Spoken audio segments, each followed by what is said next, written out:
13h30 à Kinshasa. Mesdames et messieurs, bienvenue dans cette édition du journal de la mi-journée sur Mondico Télévision.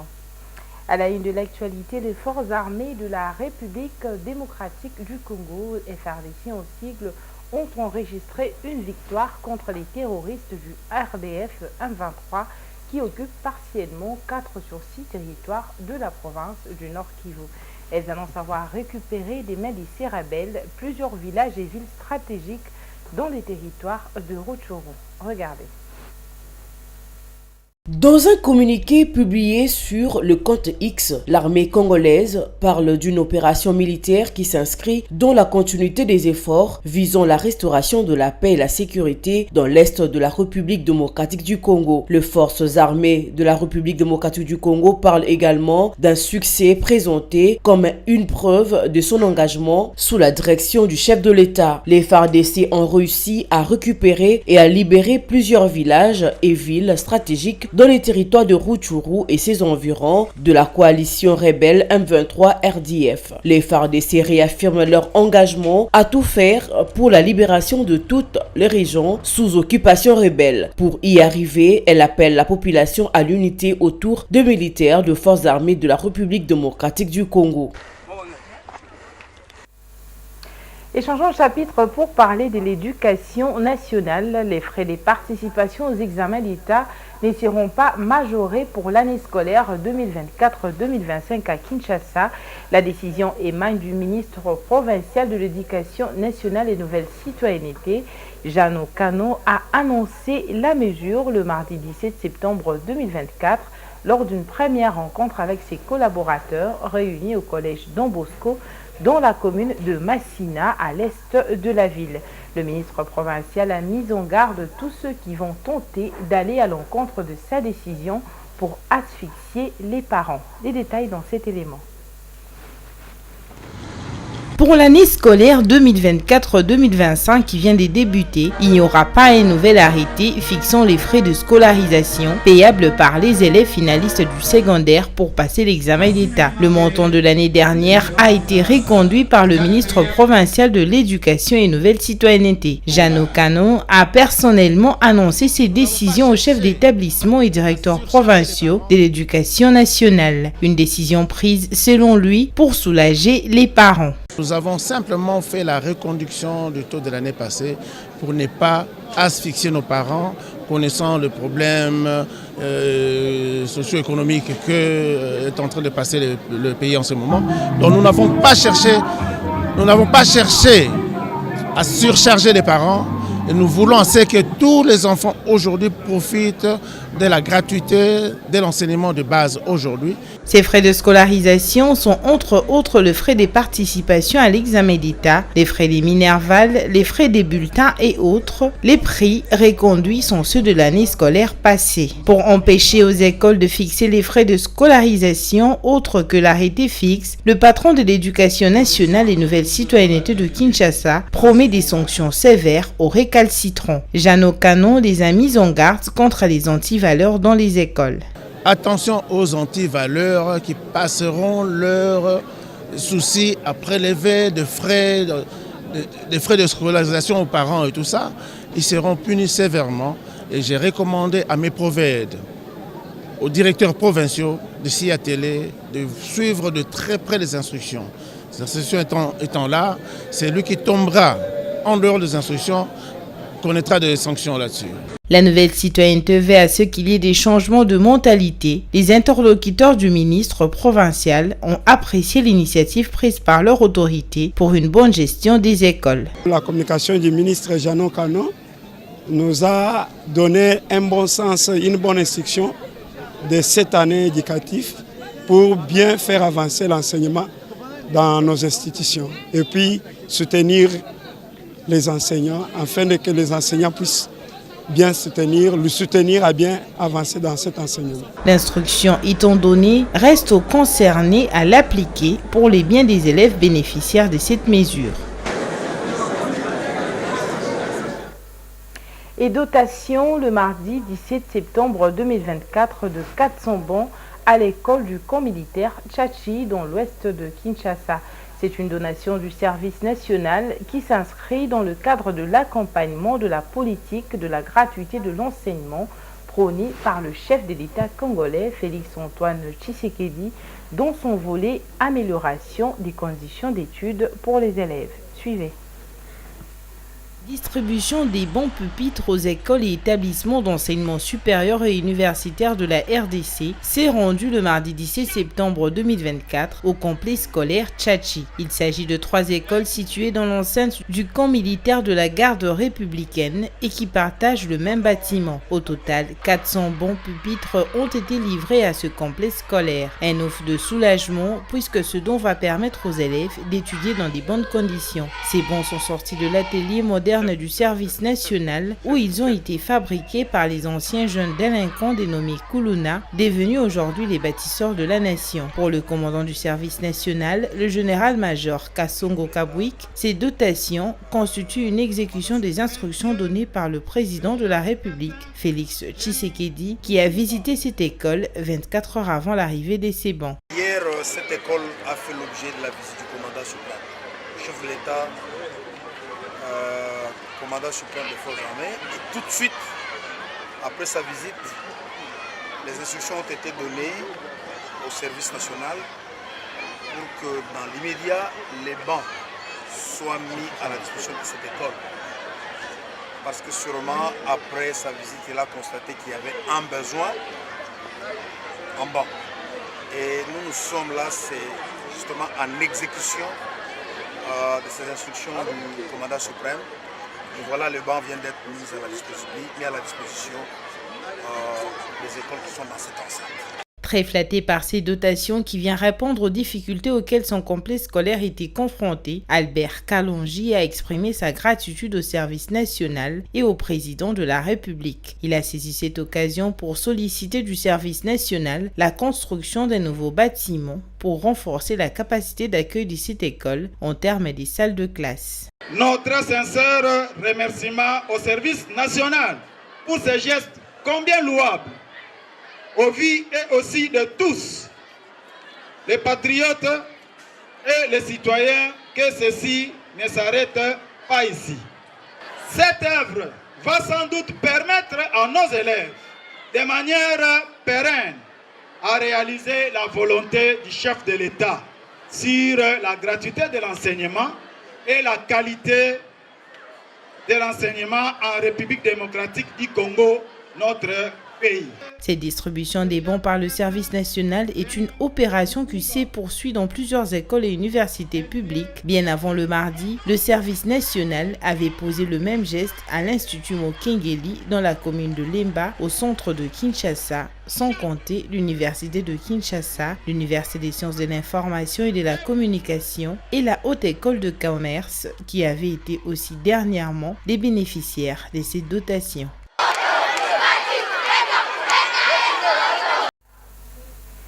Procès coup d'État manqué, l'avocat de 3 Américains condamnés à mort en République démocratique du Congo pour avoir participé à une tentative de coup d'État a déclaré à la société de presse avoir interjeté l'appel le mardi 17 septembre 2024.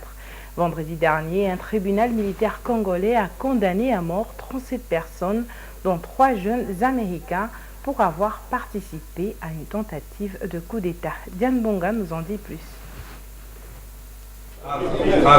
Les accusés, pour la plupart de Congolais, mais aussi un Britannique, un Belge et un Canadien, avaient 5 jours pour faire appel du verdict sur les accusations de tentative de coup d'État, de terrorisme et d'association criminelle. 14 personnes ont été acquittées lors du procès. La RDC a rétabli la peine de mort au début de l'année, levant un moratoire de plus de 2 décennies, alors que les autorités s'efforcent de réduire la violence et les attaques militantes dans les pays. Les hommes reconnus coupables de la tentative de coup d'État seront probablement exécutés par un peloton d'exécution. La RDC est membre du traité de Rome et dès ces faits, le rétablissement de la peine de mort est illégal selon Richard Bondo, l'avocat de l'Américain condamné. Selon Richard Bondo, l'avocat des Américains condamnés, le Parlement aurait dû décider d'une peine alternative, a déclaré Maître Bondo à l'Associated Press,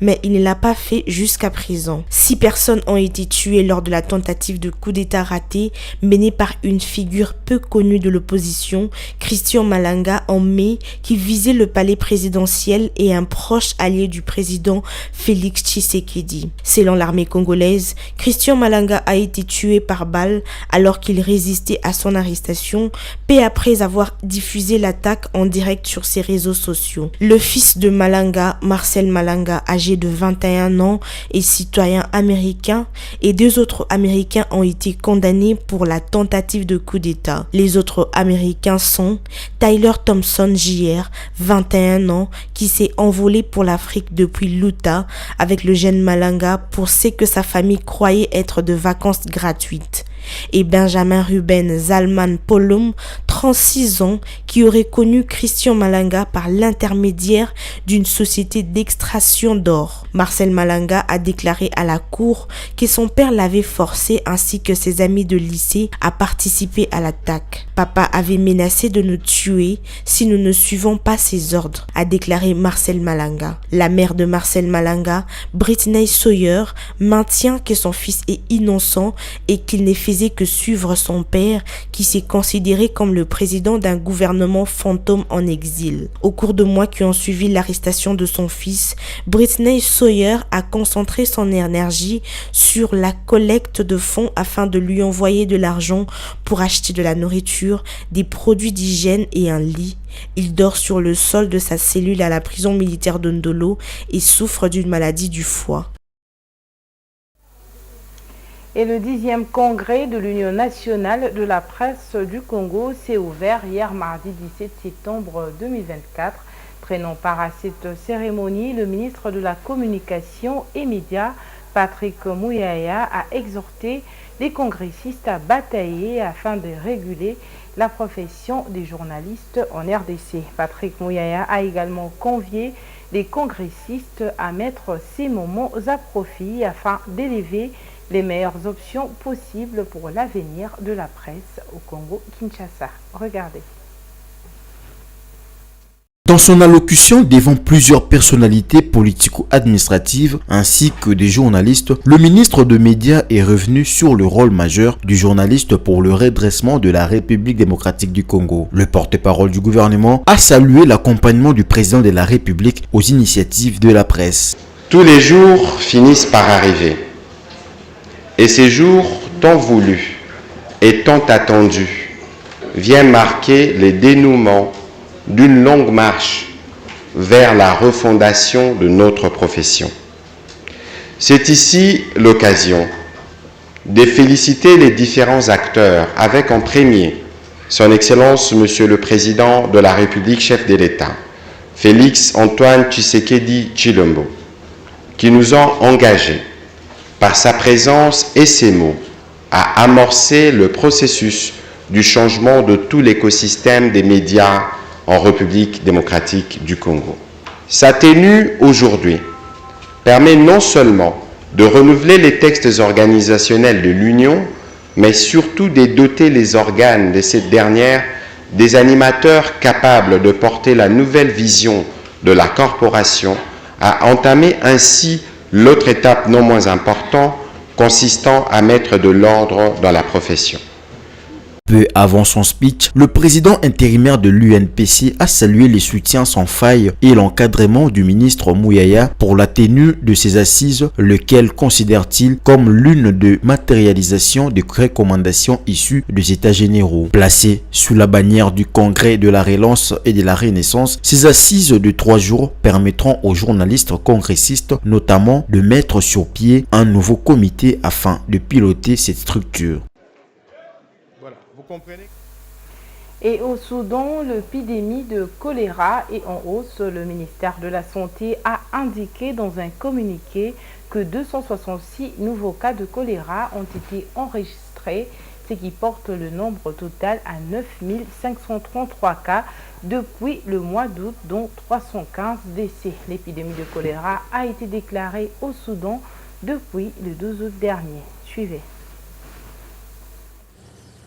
L'épidémie de choléra a été déclarée au Soudan depuis le 12 août dernier et fait 9 500 cas, dont 315 morts. Dans le même rapport, le ministre a indiqué que le nombre de décès dus aux inondations et aux pluies dans l'ensemble du Soudan s'élevait à 225 et que 889 autres personnes avaient été blessées. Plus de 35 794 maisons ont été gravement endommagées, tandis que 40 781 autres l'ont été partiellement du fait des inondations et des pluies torrentielles depuis le mois de juin. Dimanche, l'Organisation internationale pour la migration a annoncé que plus de 178 000 Soudanais avaient été déplacés à cause des inondations et des pluies dans 15 des 18 États depuis le mois de juin.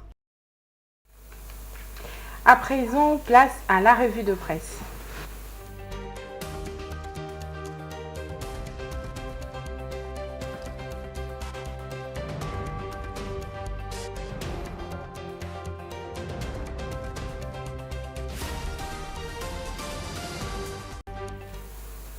La revue de presse, c'est avec Diane Bonga. Bonjour Diane. Bonjour Bijou de Mouna. Tu vas bien? Bien, et toi? Moi également.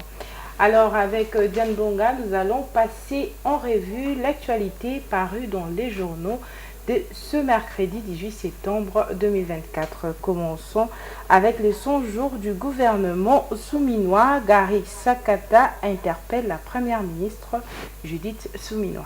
Oui, Bijou, comme tu l'as si bien dit, les journaux parus ce mercredi 18 septembre dans la capitale congolaise reviennent sur deux sujets, à savoir le premier porte sur le 100 jours du gouvernement souminois et les seconds sur le congrès de l'Union nationale de la presse congolaise, UNPC. Ouvrant ce bal, vérité.cd rappelle que c'est depuis le 11 juin dernier que le gouvernement souminois est à pied d'œuvre après avoir présenté son programme d'action devant une assemblée nationale largement acquise à sa cause. Ces quotidiens notent que Souminois a détaillé ses priorités et répondu aux interrogations des élus du peuple. Cependant, fait remarquer ces tabloïds des signaux d'un début tarde à venir après 100 jours d'exercice du pouvoir en tant que chef du gouvernement. C'est pour cette raison, indique vérité.cd, que Gary Sakata, élu de Bagata dans la province du Kwilu, a usé de ses prérogatives de député national pour adresser une question écrite à la première ministre. Voilà, et toujours en rapport avec les 100 jours du gouvernement souminois, une question écrite à Judith Suminwa. Oui, comme tu l'as si bien dit, le jour de son investiture, écrit le potentiel, Judith Suminwa avait annoncé la création des 2,6 millions d'emplois et s'était engagé à développer des réseaux de communication et d'accès à Internet en vue de favoriser l'inclusion numérique et le développement de l'économie numérique dans tous les aspects de la vie nationale. Pour permettre aux plus démunis de bénéficier de la justice, souligne cet hebdomadaire, la première ministre avait dit, je cite, « Le gouvernement mettra en place un fonds d'aide judiciaire en vue de faciliter l'accès à la justice pour les plus démunis et les personnes en situation de vulnérabilité. » Fin de citation. Le potentiel attend voir c'est que la première ministre a fait de ses promesses 100 jours après sa gestion. Et de son côté, le bureau de l'Assemblée nationale a réceptionné le lundi 16 septembre 2024 une question écrite adressée à Judith Suminwa Tuluka, première ministre et chef du gouvernement. Oui, Bijou sur le même volet, mais cette fois-ci toujours avec le potentiel qui signale que le peuple se pose des questions sur l'effectivité du commencement de la mise en œuvre du programme du gouvernement souminois. C'est ainsi que Gary Sakata a jugé opportun de demander à Madame la Première ministre de donner un éclairage aux élus légitimes du peuple, lesquels traduisent les inquiétudes de la base à travers sa question, révèle ses quotidien. Et dans sa lettre de transmission de cette initiative de contrôle au président de l'Assemblée nationale, ajoute ce portail, l'élu de Bagata dit s'est référé aux articles 181 et suivants du règlement intérieur de l'Assemblée nationale. Et toujours en ce qui concerne le 100 jours du gouvernement souminois, 2 ministres d'État aux antipodes et 2 ministres médiocres. Oui, Bijou, clôturant ce chapitre de 100 jours du gouvernement souminois, les journal Scoop RDC revient sur l'évaluation des ministres qui composent ces gouvernements en mettant en exergue ceux d'entre eux qui, par leur avoir-faire, ont réussi à matérialiser dans leur secteur respectif les différents axes du programme gouvernemental que la Première ministre avait présenté à la représentation nationale. Ces journal cite un sondage réalisé du 10 août au 10 septembre courant ayant placé le ministre des Finances Doudou Fouamba en tête avec 80%, après vient Constant Moutamba 77% et Louis Ouatoum de l'industrie clôture le tiers gagnant avec 72%. Et concernant le congrès de l'UNPC, Patrick Mouyaya au 10e congrès de l'UNPC, à la fin de vos travaux, c'est l'union qui doit gagner. Oui, Bijou, nous allons clôturer cette revue sur un autre chapitre. Zoomeco signale le lancement de travaux du 10e congrès de l'Union nationale de la presse congolaise UNPC au centre Nganda. Financé par le gouvernement central, rapporte ce quotidien, ce congrès s'assigne comme objectif principal la révision des textes régissant la corporation, dits textes réfondateurs en vue de les adapter aux réalités. Les statuts de l'UNPC connaîtront aussi le même sort, ajoute ce journal. En ce qui concerne l'élection de nouveaux animateurs de cette corporation de journalistes, note la référence plus, les ministres de la communication et médias Patrick Mouyaya a appelé les congressistes à l'unité. Voilà, Diane Mbonga, nous te remercions pour cette revue de presse. Merci, Bijou Lumuna. Voilà, mesdames et messieurs, c'est avec cette revue de presse que prend fin ce journal de la mi-journée. Retrouvez la grande édition à 19h, juste avec Ronta Luyela. D'ici là, bonne suite de programme sur Mondico Télévision.